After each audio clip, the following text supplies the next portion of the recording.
Assalamu alaikum warahmatullahi wabarakatuh. Je, unataka kuacha maasi na huwezi?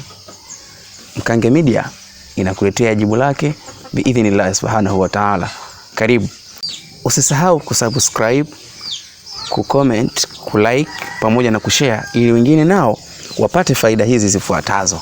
Njia sahihi na ya msingi kabisa miongoni mwa njia zilizokuwa nyingi za kuweza kuacha maasi.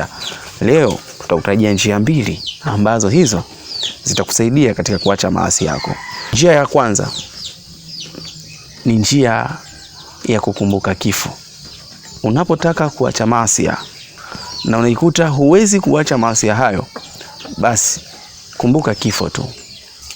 Kwa hakika unapokumbuka kifo, hapo unaweza kuacha maasi. Pale unapotaka kufanya maasi, kumbuka lau kama Allah ananichukua wakati huu nikiwa katika maovu haya ninayoyafanya. Kwa mfano, unataka kwenda kuzini, jikumbushe tu wakati nipo katika zina, Allah ananichukua hapo na kuaje? Nafikiaje kwa Allah? Nataka kwenda kuiba, pale ninapochukua tu kile kitu ninapoiba, Allah ananichukua, nafikaje kwa Allah subhanahu wa ta'ala? Basi haraka mno, hiyo ni njia ambayo itakayokuzuia wewe usiweze tena kufanya maasi. Njia ya pili, unapotaka kufanya maasi, kumbuka kwamba Allah anakuona.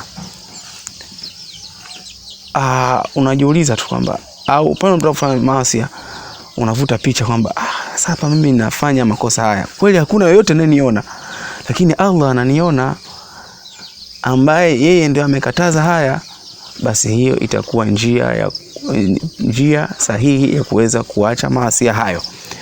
Kwa hivyo tumia njia hizi ili uweze kuacha maasi, na hili ndio suluhisho la tatizo lako na gonjwa lako la kushindwa kuacha maasi.